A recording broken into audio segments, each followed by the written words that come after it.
Okay, let me close my closet. Why don't they give you a preview of what it's going to be like before you actually do it? Okay.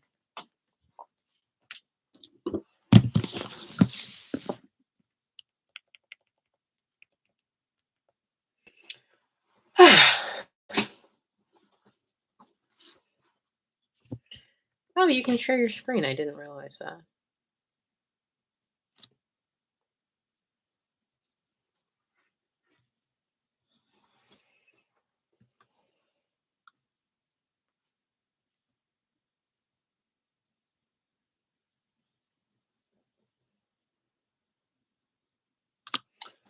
Okay. Well, I just had a couple of technical difficulties and my closet door was open, which was not, cute. So, I wanted to do this live stream. This is the first live stream on the archive, and it is going to be called Archive Live because it is the same archive that you know and love, but it's live. So, on this live stream, I specifically wanted to talk about the election. Yeah, it's tough right now for many, including me, and kind of just like election anxiety and the worrying that I've been seeing, on the interwebs about this election, which will have consequences for people of the world. And the idea behind doing the archive live is that on my regular videos in the archive, they're extremely scripted. They're very well researched, and I normally read a book in order to make one video, and that's why it takes so long. The How the United States Took Over the World video will be out like within the next week. I want to say I don't want to make promises that I can't keep, but within the next week is what I'm aiming for. And that video, took a lot of research and I had to read like a book that was like 400 pages. So I wanted to use this space as kind of a more casual space and also like a community building space to be able to kind of, you know, provide a more extemporaneous view on my politic and discussions around history. So that's what we're going to do today. Originally, I really did not want to wade into any sort of election discourse because the election discourse that I have been seeing on the internet actually scares me. It's like whenever the election is brought up, it is just mountains and mountains of discourse over, what we are voting for, what the purpose of voting is, who we should vote for, etc. And I think that my thoughts aren't fully fleshed out on this topic, and I never, purport to tell other people what they should do with their vote, but I do know what I'm going to do with mine, and I do think that it is important to have discussions around voting that serve the most amount of people as possible. And so the first thing that I kind of wanted to discuss is the way that leftists in particular online, and as a leftists in particular online are really split ideol, ideologically around voting and kind of whether or not we should vote. I think that it's an especially difficult time right now in terms of what your vote represents. For some people, they view a vote as like an endorsement of a certain candidate, and so if you vote for X candidate, that must mean that you align with every policy, or at least the majority of the policies of X candidate. And some people, kind of vote along those lines. And, you know, just to be clear about the kind of perspective I'm coming from, I'm a member of the Democratic Party. I also hate the Democratic Party. I'm further left than the majority of the Democratic Party. perhaps maybe all of the all of the Democratic Party, and I will be voting for Kamala in, like, what now, 2 weeks. And I think that I'm definitely not a part of the, kind of blue MAGA group of people that feel like vote blue no matter who. They feel like, they essentially harass people on the basis of saying criticisms about Kamala or the Democratic Party. Like there was a scandal kind of online about the Democratic Party paying influencers to, make fun of JD Val what? Of JD Vance Vouts. I was mixing Tim Waltz and JD Vance, but to make fun of JD Vance or, to sing the praises of the Democratic Party. There was a scandal about that. And the thing that was scandalous isn't that the Democratic Party pays people to support it, like all political parties do that. But the thing that was scandalous is that the influencers and the content creators that were being paid by the Democratic Party were not disclosing that, in fact, they were being paid by the Democratic Party. And so, leftists who wage criticisms against the Democratic Party for whatever reason are often like quite angrily and violently silenced by the rest of the Democratic establishment and by the people who support it. At the same time, I think I understand why the kind of blue MAGA people are so incensed by people within our own camp, if you will, being the Democratic Party and people who likely align more closely with the Democrats than they do with the Republicans. I understand why, those people would be frustrated that people who otherwise would be on their team are criticizing it, because basically what you have is that you have a Republican party where the majority of Republicans will not criticize it outwardly, and are very, it's not fractured, are very unified.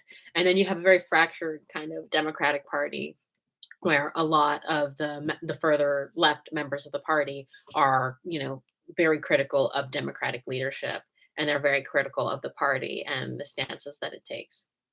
I think that unfortunately, this kind of just might be a consequence of being in a party that kind of, I wouldn't say promotes critical thinking, because I don't think the Democratic leadership does, but I mean like the people who tend to be Democrats, I think, are more engaged in a certain degree of critical thinking. And so when you have that, they're not just going to accept any kind of person that you put forth, forcing them to vote for them because, oh, allegedly, like, if the other guy comes in, it will become a fascist state. So that's that on that. But I think that, what I wanted to kind of discuss in this live stream is why, despite being a leftist that disagrees with the Democratic Party and is doesn't think that, the Democratic platform really goes far enough, why I ultimately decided that personally I will be voting for Kamala. So I think that Kamala, I personally, I don't like her politic. I didn't like Joe Biden. When Joe Biden stepped down, I was glad. But what Kamala supports is more or less, to me, a continuation of the Biden administration and of Biden's policies. Okay.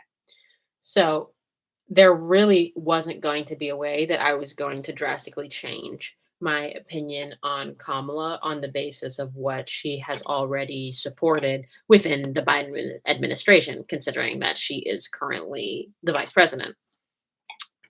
Now, my opinion of her, because we didn't see her actually that much when she was Biden's vice president, and I think that she kind of strategically stayed in the shadows of the administration. Now that she's been doing all this press, she's been on Call Her Daddy, she's been on, wasn't she on the Breakfast Club? I'm not even sure, but there's been all this press around Kamala and, what her stances are and what she believes in. And I think that more or less it's, the Biden administration for two.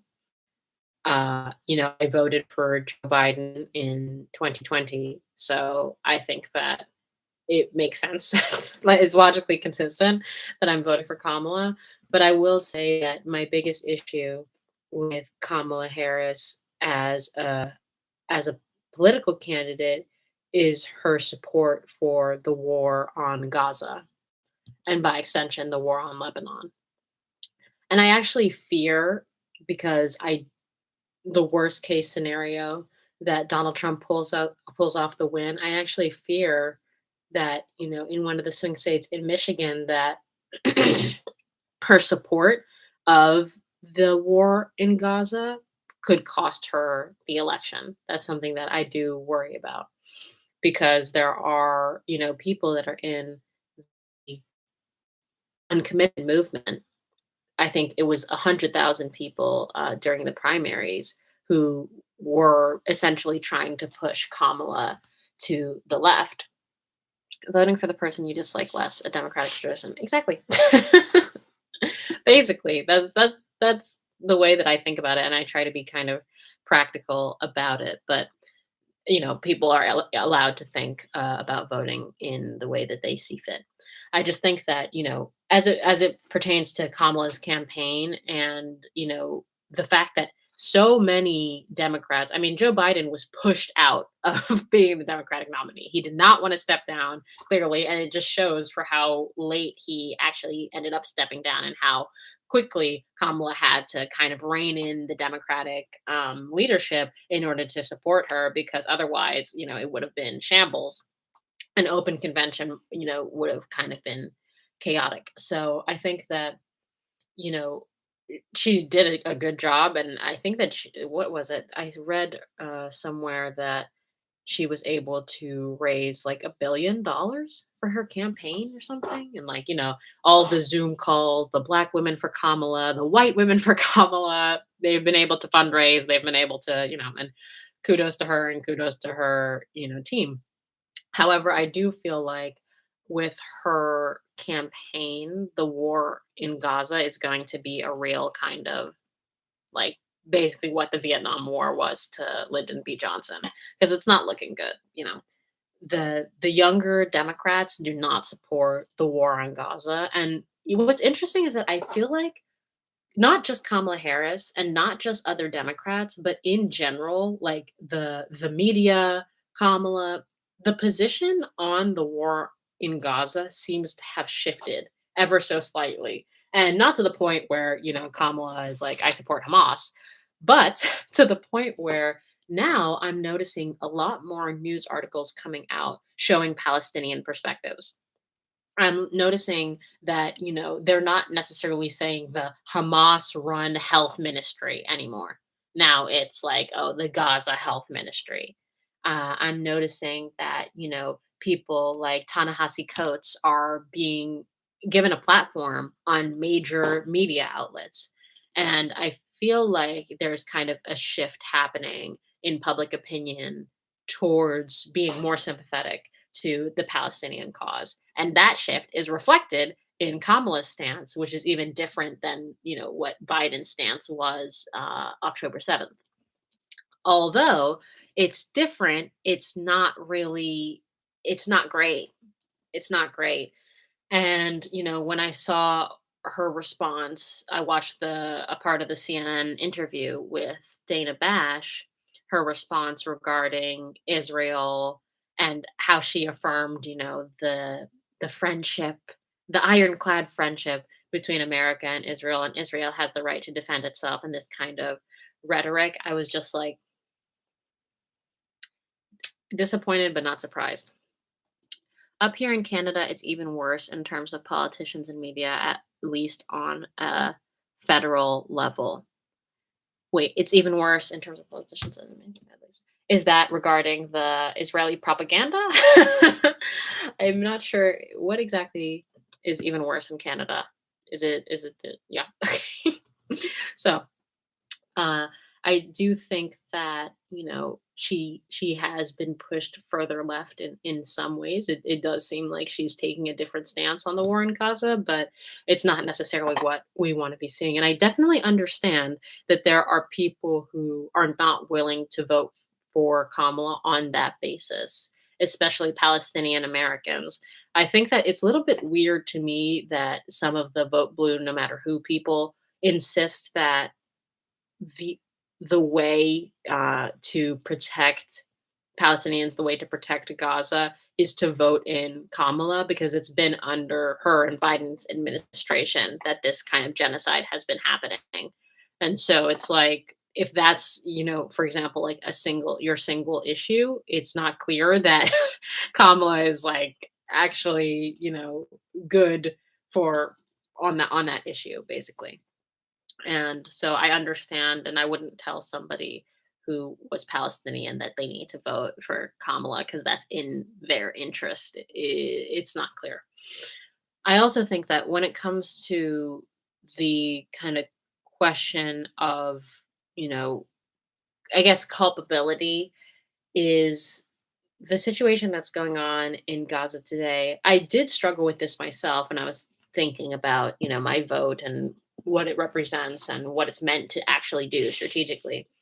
I was thinking that, 40,000 people, half of which are women and children, have been killed in the Gaza Strip, and many more have been displaced.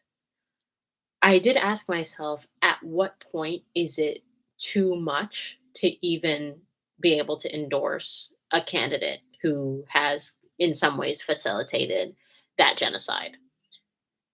Because, in a different historical situation, people indeed would not say that, for example, like somebody should vote for the quote unquote lesser Hitler that is okay with the ethnic cleansing of some of the Jewish people, but doesn't want people to go too far, And Kamala's stance on Gaza is basically that, get the hostages home. You know, she didn't really answer a question when asked about directly Netanyahu, when asked if she believes that Netanyahu is a person who can negotiate the peace. She kind of just like obfuscated the question. And so she doesn't really seem like, she's going to be a hero for the Palestinians. It's a matter of opportunity cost. In this case, both sides have been in power at some point, so you can reasonably predict. In that way, it's a bit different from Nixon in Vietnam. Yeah, yeah. I mean, I think I think that it's difficult for me. It's interesting because people will say, well, do you think that Trump would be better for the Palestinians than Kamala? And it's like Trump. To me, it's obvious that Trump isn't better for anybody anywhere in the world, unless you're a wealthy white man in the United States. He's not better for anyone, right? And so it's interesting that like the Democrats, they know that, and they use that to their advantage.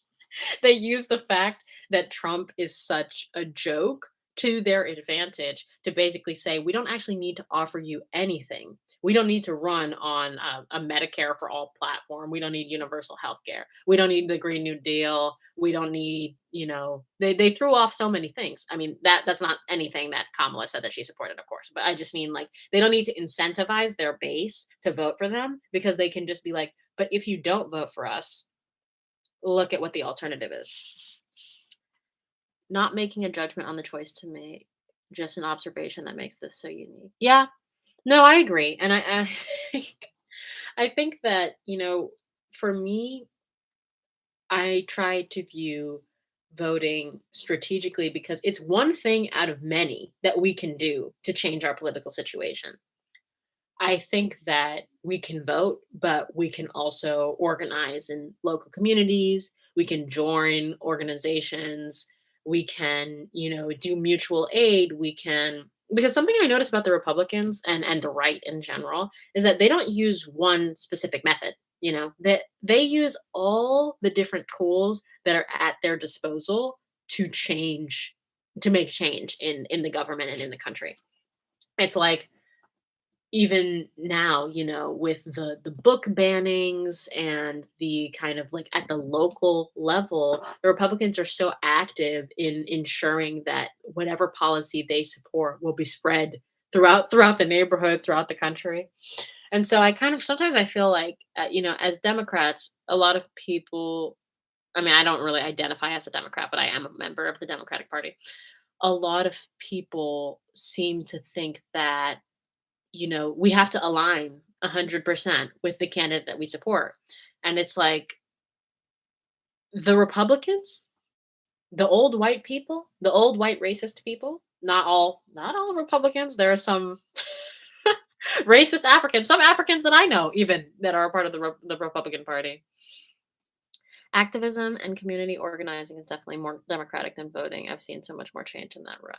Yeah, I think that, every strategy has its place. And so it's like when people say, they don't want to vote out of protest, that's valid. You cannot vote out of protest if you like, but voting takes like 10 minutes and it's just one thing that you can do out of, you know, several different ways of becoming politically active, like, talking to your representatives and protesting and, being at these local elections.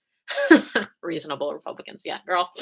Being at these local elections, um, where people don't even turn out. I actually worked. I'm from Delaware, as you can see, and I worked the local election just last month, October 10th. And the people that will come in, I'll tell you, like it's mostly old white people. I barely saw people younger than 25 coming in and voting for the local elections, which is a real shame because it's like the local elections are really what's impacting you, at a regional level.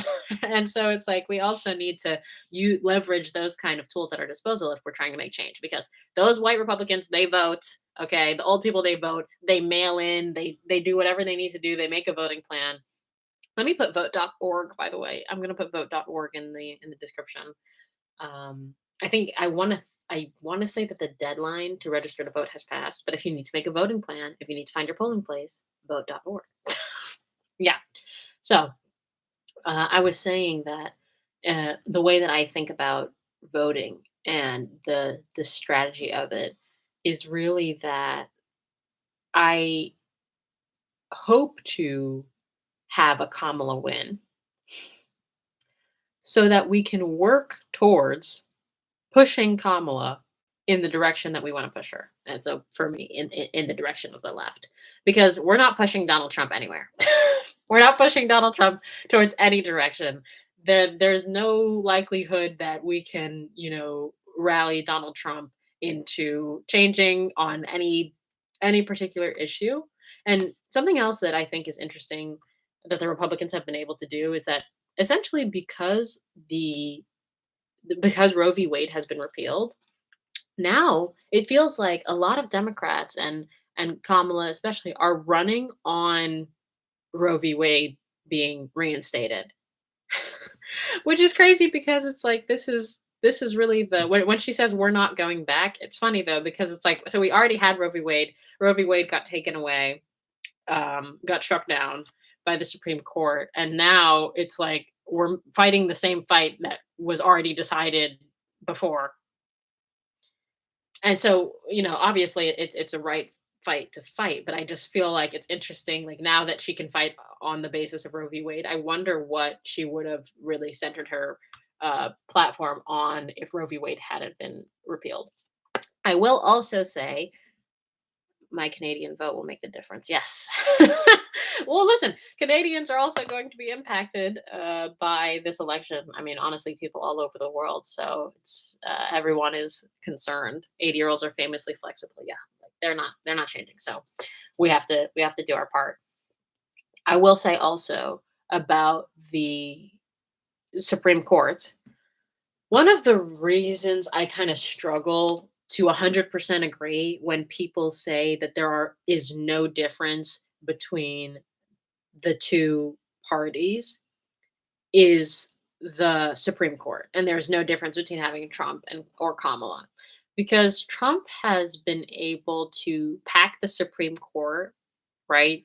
He has been able to actually be the reason that Roe v. Wade was repealed because of just direct Supreme Court nominations and confirmations. And it's clear to me that Roe v. Wade being repealed has had actual observable impact on the population in a negative way.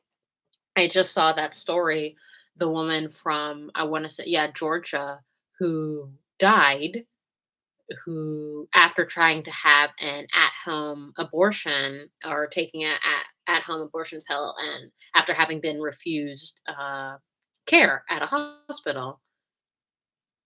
Those are the kinds of things that, the Supreme Court rulings can lead to. And for people who feel like genuinely there's actually no difference between the candidates, I feel that that is one of the clearest examples, because if Roe v. Wade had not been struck down, that woman probably would still be alive today. Crazy how some of the biggest changes from Trump's term started after he left office. Exactly. Exactly. And I actually, good that you said that, Schrodinger's moose.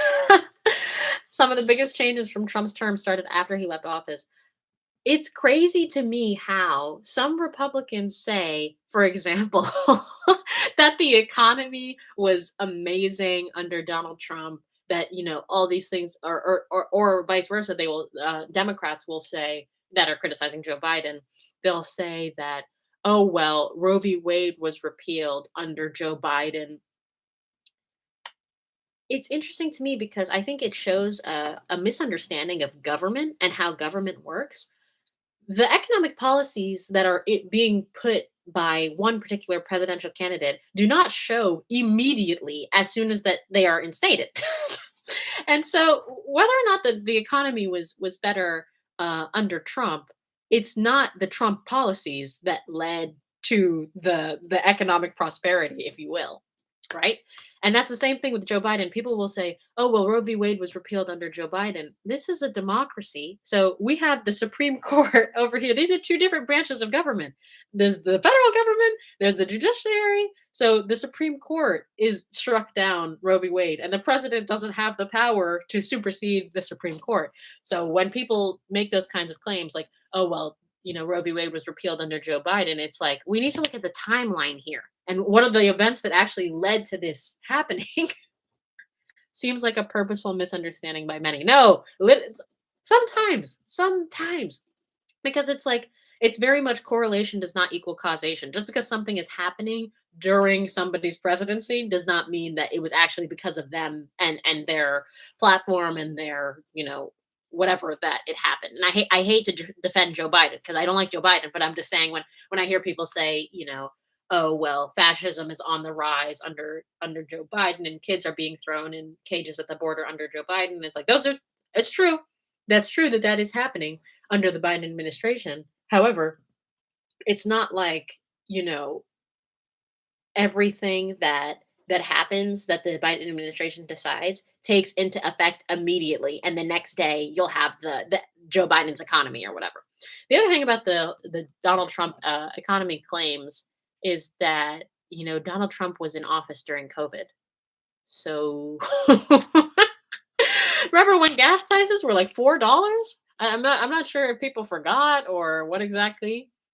It's interesting to me that it seems like, in the polls, Americans say that they trust Donald Trump more than they trust Kamala Harris on the economy. That's interesting.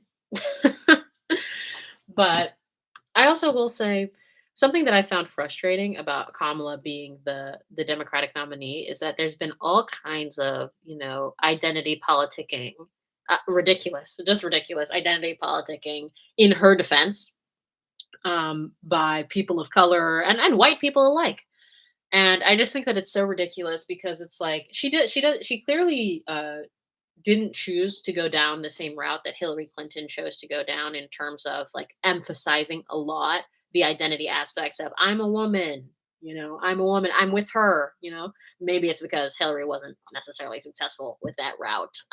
So she decided to kind of, undercut that and not take that as uh, a strategy. I just think that it's very annoying to me that there is this whole conversation around Kamala regarding her identity, regarding her being black and Indian and being a woman, and her being treated unfairly because of that, and people being unnecessarily harsh on her because of that.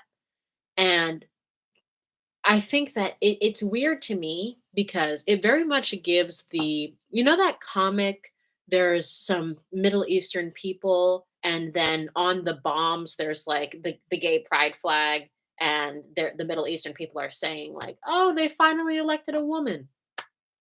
That's kind of what it gives to me because it's people deflect criticism, very real criticism, towards Kamala Harris on the basis that she is a black woman.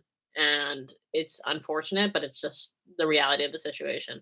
It's obvious to me, not to everybody, but it's obvious that Kamala was always going to have a you know, more scrutiny, right? than than a white man in her place, right? It's obvious, it's evident. There are people who will not vote for her on the basis of her being a black woman. That's the case. Now, when people try to deflect the criticism that leftists have for her regarding the war on Gaza by saying that people are being too critical of her because she's a black woman, and I've seen people say this, that's when it's like, please stop, stop, enough, enough. It's clear that she's being held to a higher standard because she's a black woman than somebody like Donald Trump. For example, there's been all this rah-rah made over whether or not she's actually qualified for the position, which is hilarious because Trump has no qualifications whatsoever. I mean, he literally is a businessman with no political experience, and he was somehow able to be elected. And so we know that, Obama, if he had had Trump's background in terms of no political experience and no eloquence and no real capabilities, he wouldn't have been elected. We know this. But sometimes I feel like people are arguing in bad faith when people bring up real criticisms about Kamala and they want to dismiss them by accusing them of being racist or accusing them of being sexist, although I haven't seen that as much. It's just like, okay, please, this is a little bit ridiculous. Let me drink some water.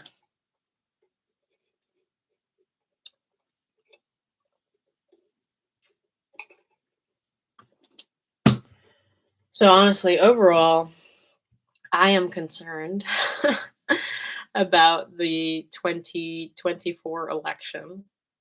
I keep looking at the polls. I actually just saw this poll from Al Jazeera. Maybe I should just look it up and share my screen real quick.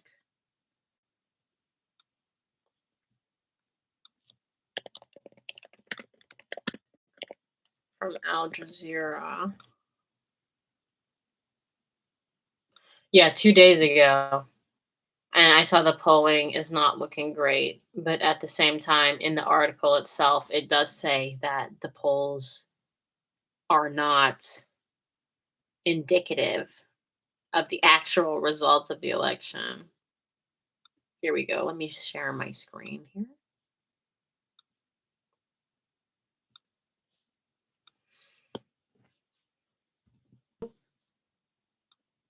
Trump versus Harris, who is leading in US election polls?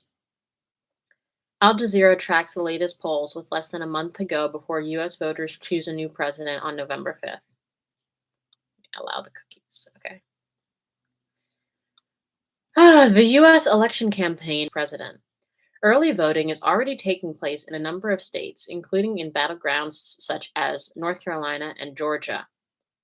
With less than 3 weeks to go until the election, Democratic Vice President Kamala Harris and Republican former President Donald Trump are battling it out to sway undecided voters. However, the popular vote does not decide the winner. Instead, it determines which electors will represent each state in the Electoral College, which does pick the president. To win, a candidate needs to secure 270 out of the 538 electoral votes up for grabs. The Electoral College votes are distributed across states according to their relative populations. Who is in the lead? So here we have the national polls. But remember, Hillary Clinton won the national vote in 2020, but did not win the presidency because of the Electoral College. So Harris is currently leading in the national polls and has a 2.1 percentage point lead over Trump. So that's that. However, if we go down here, these are the 7 battleground states, the swing state polls. And neither candidate has a definitive lead. I think they said that their margin of error here, the statistical error, was plus or minus 3%.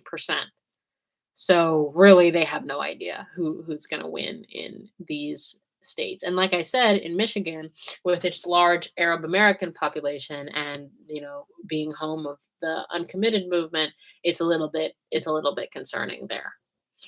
So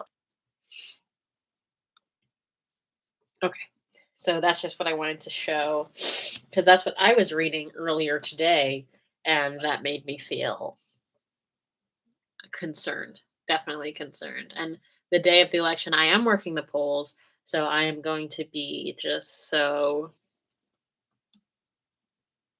I don't even know what the oh, the screen went black? What? Unbelievable. Okay, that's so weird. I'll have to figure that out after this stream because I want to be able to share articles on here. But it was the Al Jazeera article for Trump versus Harris and who's leading in the US polls. That's so annoying. I wanted to show the graphic. Okay, whatever. Basically, in the swing states, the 7 swing states, they are, undecided.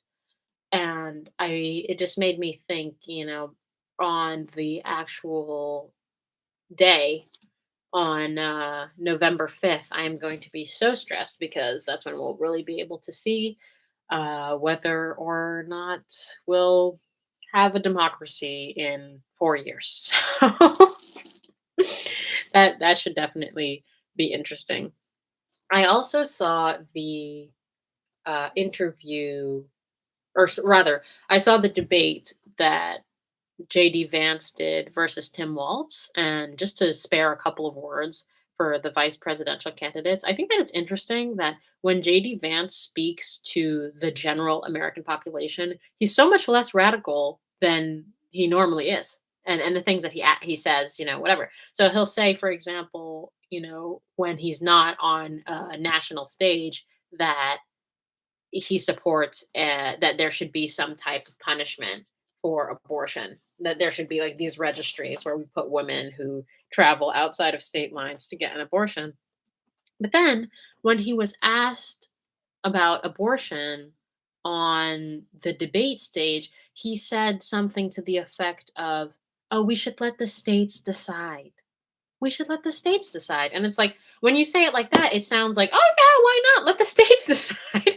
But what you were saying before and what you were saying when you weren't on a national stage, it was much more radical. What happened to we should register women who try to get an abortion? What happens to there should be some type of penalty for getting an abortion? Are those so unpopular that you refuse to say them when it's like millions of Americans that are at home listening? My friend and I are making a game out of the election. So that'll be an emotionally strange time. Yeah. No, it's I feel like it is actually taking some time off of my life. I really do. Because the level of stress that I'm under, I do think that we are living now the effects of the first Trump presidency. And it's not just the legal effects of the presidency, like things like Roe v. Wade being repealed. It's also like the cultural impact of the presidency in the sense that, I live in Delaware, blue state, okay, down here in the South. It's a little they call it lower, slower Delaware. I think it's a little derogatory term, but it's more red in the South. And the people of Delaware that I've never had any kind of issue with before, since Trump was elected, I've had twice been walking around my neighborhood and had somebody call me the N word, like just like out of their truck. And these are the kinds of things that are normalized under a Trump presidency. White supremacists all over the United States are emboldened by having a racist in the White House. And so they feel like they can just, do anything. And obviously, I think the culmination of that was the rally in Charlottesville. States' rights, a red flag since 1880. Speaking of cultural impacts, our conservatives up here have been taking notes, and they are basically guaranteed to win next year. Scary to think what effect that would have with a Trump victory. Yeah. No, it's the global impact is insane. It is already crazy because it's like, obviously Trump doesn't give a fuck about climate change. What did he say last time? He was like, "Oh, like so much for climate change. It's snowing in wherever." Like basically saying that, like, I don't know, either climate change isn't real, the Chinese created climate change. Okay, we don't need to go down the everything that's wrong with Trump kind of list because the list is so lengthy. I thought you guys said that it was climate change, but here we have it. No, okay. And so it's like, yeah, the the impacts are far reaching, and it's concerning to see like the rise in far right governments all over the globe. I will say shout out to France for putting the leftists in power, although then Macron went and put someone from the right as a prime minister. So it's like you can't have everything. Little by little, guys. I guess. And so um, I definitely do understand the people who don't want to vote for Kamala Harris, even though they're on the left, because of they're tired of the lesser evil. They don't want to vote for the lesser evil. They want to vote for somebody that they actually like, and I understand that. I'm not going to do that, me personally, for the reasons that I've mentioned. However, I do definitely understand the reasoning because I was also very the classic but snow argument. Yes, exactly. So it's like, yes, those are the kinds of impacts that it has, pulling us out of treaties and the kinds of things, starting the trade war with China. The thing with the tariffs, it's interesting to me because it's like Trump, as a very rich white man, has somehow convinced a bunch of poor white people, impoverished white people from these Midwest states, from the Rust Belt, that he cares about them. And what's crazy about it is his economic policy. It seems very likely that it will make their lives worse, actually, because with his freaking tariffs and the trade war and all that, he says that, oh, like it will incentivize Americans to like buy American or whatever, like buy American goods. When in reality, it'll just make things that Americans are already buying from other countries more expensive. He's always saying this is the thing, same thing he said with the wall. He said Mexico will pay for it with the tariffs. He's like, oh, China will pay, but it's really the American companies that pay for the tariffs, and then they push that cost onto the consumer. But the thing is that his base, they're not really the kind that will like look into those sorts of things. I hate to say. And so it's just like, what can you do?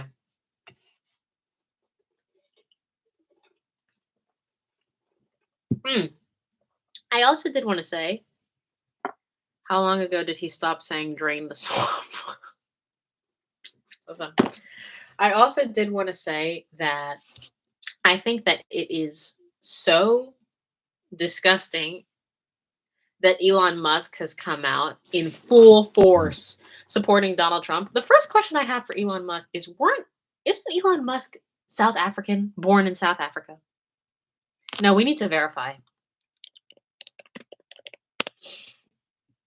We really need to verify. Where was Elon Musk born? Pretoria, South Africa.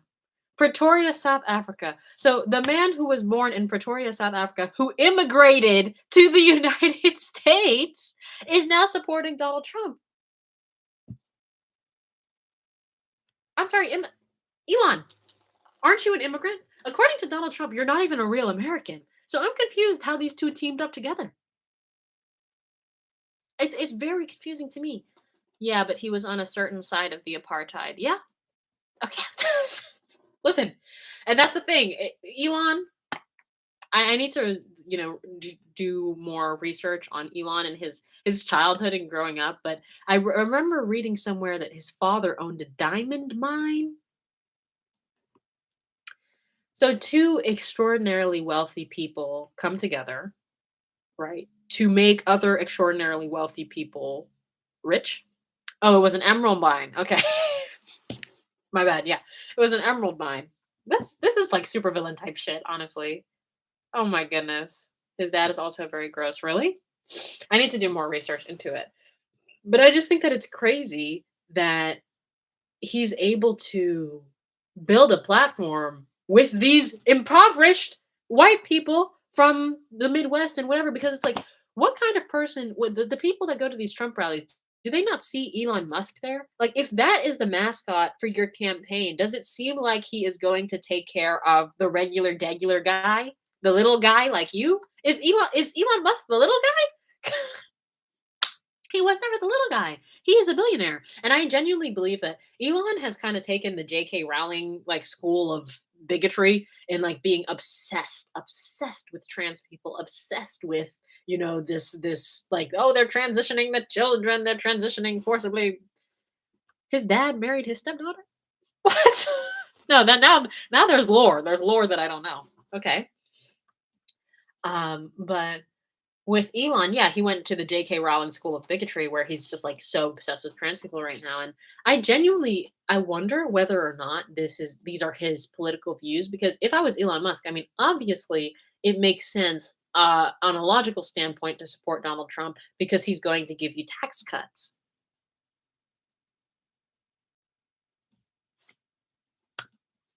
And Elon Musk is a wealthy person who wants to stay wealthy and perhaps even get wealthier. So it makes sense from a purely kind of what's in it for me interest. But it's interesting to me, the psychology of the Trump voter, that they see somebody like that, who has nothing in common with them whatsoever, and another person, Donald Trump, who has nothing in common with them whatsoever economically. The only thing they have in common is that they're both racist. um and they see that and they're like, this guy's just like me, this guy's gonna do something for me. And it's just like, hmm, hmm. It's a shame. It really is. That was the second to last thing that I had, I think. And then this was the last thing. I was looking into the, promises of the Kamala campaign and kind of like what they were running on and on their website. And you know, I will say that I feel like Kamala has exhibited recently more moderate takes on policy in order to court the swing state voters. And like, yeah, you could be like, oh, she's just playing the game.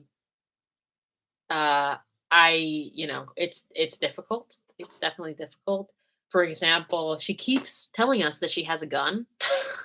Like, she even specified that it's a Glock. She's like, "Oh, she's not here to take away your guns." She supports, proper gun ownership or whatever.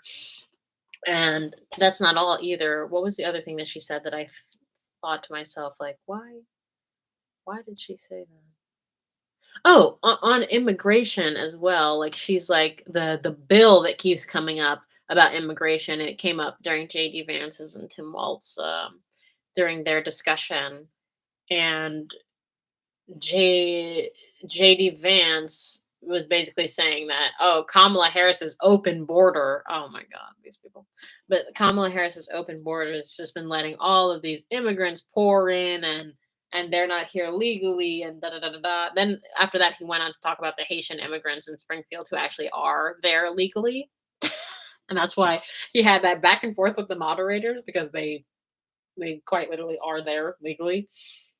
But he, was talking about Kamala Harris's open border, and Tim Waltz was talking about how, Kamala wanted to support this border bill, this famous like border bill, that would give more.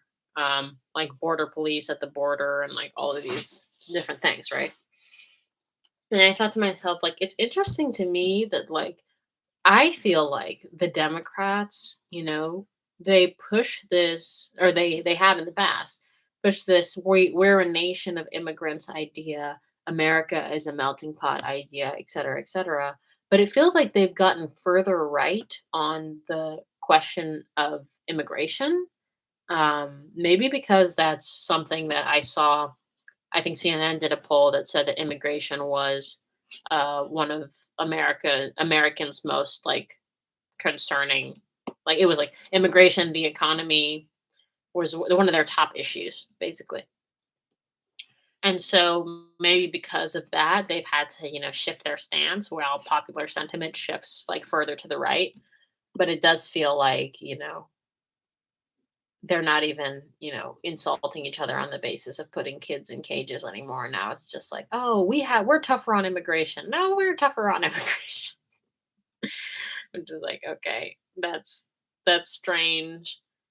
um to the point where I saw an article that actually had to specify that Kamala is in support of the Dreamers Act, and I'm just like, okay, they're giving us something. They're giving us crumbs. I'm like, okay, this is fine. The Overton window for immigration has gone way to the right. Yeah, I do feel that way. Watching that debate, I was just like, aren't we normally supposed to be the one that's like, yay, multiculturalism, like we can do this as an America, we can be better than we were before. Now it's like, no, like close the border. Like that's like that's the Democratic Party, it feels like that's like kind of um pushing towards that as well. So that I just felt like was strange. And obviously the whole Haitian Springfield and immigrant thing was just like, so they're eating the dogs. Okay. Alright.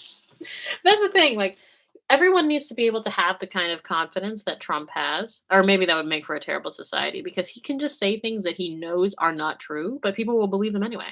But he just says them in a certain way that people feel like, we should listen to this guy. Common sense, he calls it. Except it's not whatever he's calling common sense, it's not that common. Because I'm not understanding, me personally. Honestly. When I work the polls, I was literally concerned. I'm looking at the only in America. I'm looking at the door like over and over again because in the United States, there's open carry in Delaware, so people can come in with their gun. Then we actually have a sign on the door that says like something like you can't come in with your gun, but they can come around the building with their gun, you know, for intimidation purposes if they like. The last thing that I wanted to say is that, oh, this lighting, please.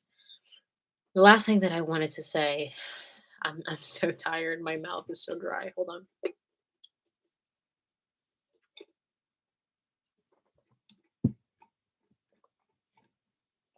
The last thing that I wanted to say is that the tactics that the Republicans are using to try to win this election are just so pathetic.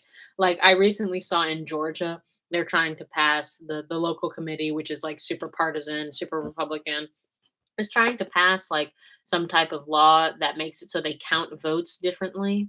I think it was that so they have to hand count every single vote in Georgia, and it's just like, guys, please, please, just win or lose. We don't need to do this. We don't need to be counting the votes in a specific way. We don't need to count the votes, and they're saying they're already preparing legal challenges if the Democrats win, they're already preparing legal challenges to contest the results. Which is why the fact that JD Vance refused to say that Trump lost the 2020 election is so crazy because it's like, so you guys are just telling us you're going to do the same thing. Like if you guys lose, you're going to go back to the Capitol, you're going to go back and you're going to incite. People are going to be chanting, "Hang Mike Pence." Oh, are they going to turn against JD Vance? Honestly, I don't even think the Republicans like JD Vance. I mean, how could they like him? His wife is a person of color. So it is what it is. But anyway, thank you for watching this live.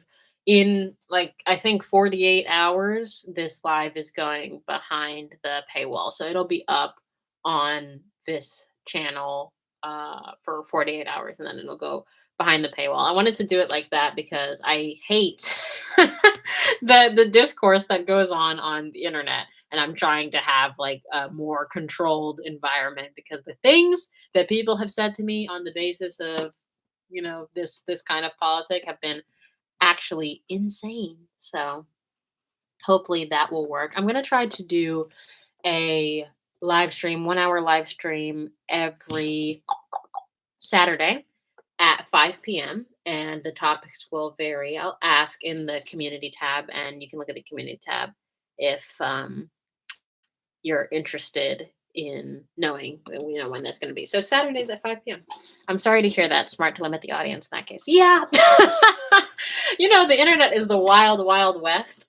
So, I thought it could be public for some time, but then if the trolls start coming in, just put that, behind the paywall. So, thank you for spending your 56 minutes with me. And I hope you enjoyed, and I hope you have a great rest of your weekend. Goodbye.